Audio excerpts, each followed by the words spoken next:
बहुजन हिताय पालक हिंदवी स्वराज्य संस्थापक राजाधिराज योगीराज गुणवंत पूनवंत शीलवंत यशवंत कीर्तिवंत श्रीमंत छत्रपती शिवाजी महाराज, माँ जिजाऊ, माँ अहिल्या, माता सावित्री, माता रमाई, माँ फातिमा,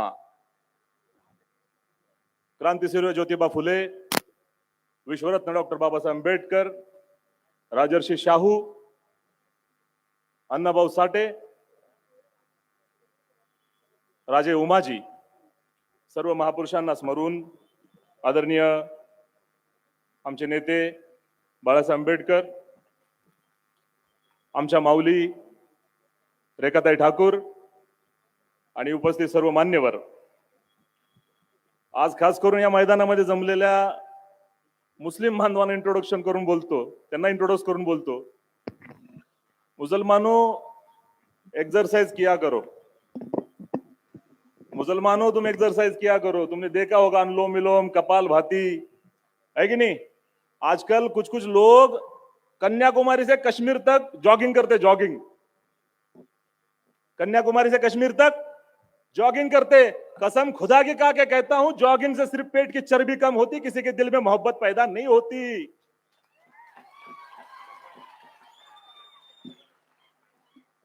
दिल में मोहब्बत तब पैदा होती जब बुरे वक्त के अंदर कोई साथ देने को मैदान में उतर आता है।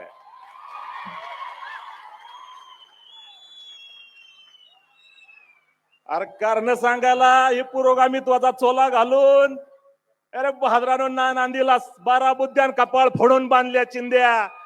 अरे देखण्यानो रस्त्या उतरा रे, रस्त्या उतरा। 70 साल जिनको भर भर के दिया तुमने मुसलमानों, जब तुम्हारा बुरा वक्त आया ये साथ छोड़ के भाग गए। क्यों भागे? अरे क्यों भागे? इनका एक नया कोटेशन है राजनीति के अंदर, ये बता रहे हैं कि मुसलमानों की बात करोगे, अगर मुसलमानों की बात करोगे तो सत्ताधारी पक्ष की नाकामयाबियों को कोटिंग नहीं कर सकते, उससे ध्यान हटक जाएगा। बोले विकास के मुद्दे से ध्यान हट जाएगा। ये साली विकास ऐसी औलाद है 75 सालों से पैदा ही नहीं हो रही है। जान पे बीता है, जान पे मुसलमानों के, फिर भी औलाद पैदा नहीं हुई ऐसी नाम की विकास नाम की औलाद। मेरे भाई बुजुर्ग दोस्तों, ऐ मुसलमानों सुन लो, अल्लाह ने तुम्हें तुम्हारा पॉलिटिकल एजेंडा देके इस दुनिया में भेजा है। तुम अपने दिल से पूछ के देखो, इस हाजिरीन मजलिस के अंदर हमारे नॉन मुस्लिम भाई है, उनके हाजिर में मैं आपका सवाल पूछता हूं, अपने दिल से पूछ के देखो, क्या तुम्हारा आज के तारीख में कोई पॉलिटिकल एजेंडा है? तुम्हारा कोई पॉलिटिकल एजेंडा नहीं है। इसलिए ये पुरोगामित्व का चोला पहन के बैठी हुई जो है, ये सारे हमाम के अंदर नंगे, इनको सबको पता है कि मुसलमानों की बात करने की जरूरत ही नहीं है। बोले क्यों? बोले उधर से मार खाएंगा, इधर आएगा, जाएंगा किधर? मैं तुम्हें एक सवाल पूछता हूं, दीन के जानने वालों, मुसलमानों, अगर तुम्हें अपने मस्जिदों के अंदर सही सही दीन की तालीम मिली है, मुझे बताओ कि जिलाने वाले और मारने वाली जात, अरे जिलाने वाली मारने वाली जात, मौत से डर के अगर तुमने किसी को वोट दिया, अगर तुमने किसी को अपना माना, लिख लो ये बात, ईमान का खतरा है मुसलमानों। ईमान का खतरा, ईमान का खतरा, अगर तुमने अपनी जानों और मौत के डर से तुमने किसी को वोट दिया। ऐ मुसलमानों, अल्लाह ने अपना पेशवा बनाकर तुम्हें जरूर जमीन पर भेजा है। तुम्हें कोई हक नहीं बनता कि अपने जानों की फिक्र करते बैठो। तुम्हारा पेट पालने वाला, तुम्हारी इज्जत की फिक्र करने वाला, तुम्हें जिल्लत में भी डालने वाला कौन है? अरे अल्लाह है। वो तो इज्जु मन तशा, वो तो जिल्लु मन तशा, इज्जत जिल्लत का मालिक अल्लाह है। कहने का लब्बे लुबाब है मुसलमानों कि आज तुम्हें अपना पॉलिटिकल एजेंडा तय करना होगा, और अल्लाह रब्बुल इज्जत ने तुम्हें जिस पॉलिटिकल एजेंडे के साथ इस रूहे जमीन पर अपना पेशवा बनाकर भेजा है, वो पॉलिटिकल एजेंडा मैं तुम्हें बताता हूं, जो तुम्हें ऑलरेडी पता है, मैं सिर्फ याद दिला रहा हूं। वो पॉलिटिकल एजेंडा कौन सा है? वो पॉलिटिकल एजेंडा है, ऐ मुसलमानों, तुम्हें मजलूमों के हक की लड़ाई लड़नी है, ये तुम्हारा पॉलिटिकल एजेंडा है।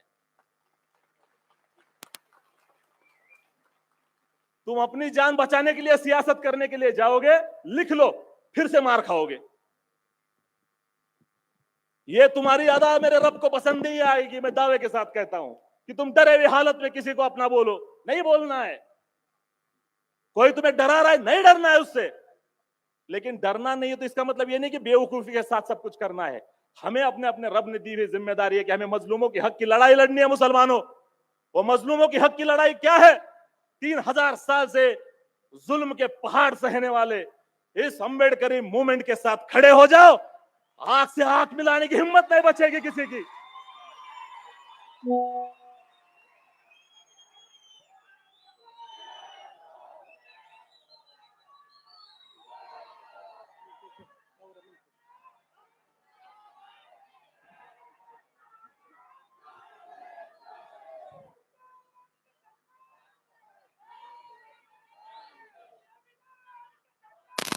मुख्तसर सी बात है, तुम इस बात को समझो। बोलू ना, देखो मेरी मजबूरी है, मैं बहुत उम्र में छोटा हूं, पार्टी में मेरे सीनियर लोग ज्यादा है, इसलिए कम बोलना पड़ता है। लेकिन मैं तुम्हें अपना पॉलिटिकल एजेंडा, अपनी बात रख के जाऊंगा इंशाल्लाह। मुसलमानों, तुम्हारा पॉलिटिकल एजेंडा अगर मजलूमों का साथ देना बनता है तो याद रखना, 42 लाख वोटों का शिकार करने वाला ये शिकारी उसके खतूत का जवाब दे नहीं रहे। चैलेंज के साथ कहता हूं, घुटनों पे आके पूछेंगे, बाला साहब बताओ कहां पे सिग्नेचर करना है। मुसलमानों, 10-12% है तुम्हारे वोट के, 10-12% है। झुक जाओगे ना, एक साइड में अपने वोटिंग को झुकाओगे, एक साइड में अपने वोटिंग को झुकाओगे, ठीक है ना, एक तरफ अपने वोटिंग को झुकाओगे। याद रखना, ये मजलूम सत्ताधारी बनेगा इस देश के अंदर अगर तुम अपने वोटों को झुकाओगे। और तुम अपनी जानों की फिक्र करके अगर डर के मारे किसी को वोट करोगे, तुम्हारी जिल्लत हटने वाली नहीं है। इंसान का दिल सबसे बड़ा मुफ्ती है। पूछो उस मुफ्ती से क्या इम्तियाज की बात सच है या झूठ है, वो जवाब दे देगा तुम्हें। आने वाले वक्त के अंदर हालात कैसे भी हो, तुम अपने एजेंडों के ऊपर और अल्लाह रब्बुल इज्जत ने दी हुई जिम्मेदारी के ऊपर तुम पूरे होश हवास के साथ कदम रखोगे इंशाअल्लाह। इस चीज की उम्मीद है। यहाँ पे जमने वाला जो मजमा है, ये जो मजलूम है, देखो मुसलमानों, इत्तेहाद के नारे तो तुमने बहुत दिए। मेरी विनती है तुमसे कि तुम इत्तेहाद मजलूमीन का नारा दो। सारे मजलूम एक हो जाएंगे। संविधान वो ताकत देता है तुम्हें कि सारे मजलूम अगर तुम इकट्ठा हो गए, बगैर किसी शक व शुबाब के, बगैर किसी परेशानी के, बगैर किसी शक के, ये सत्ता तुम्हारी तलवे चाटेगी इंशाअल्लाह।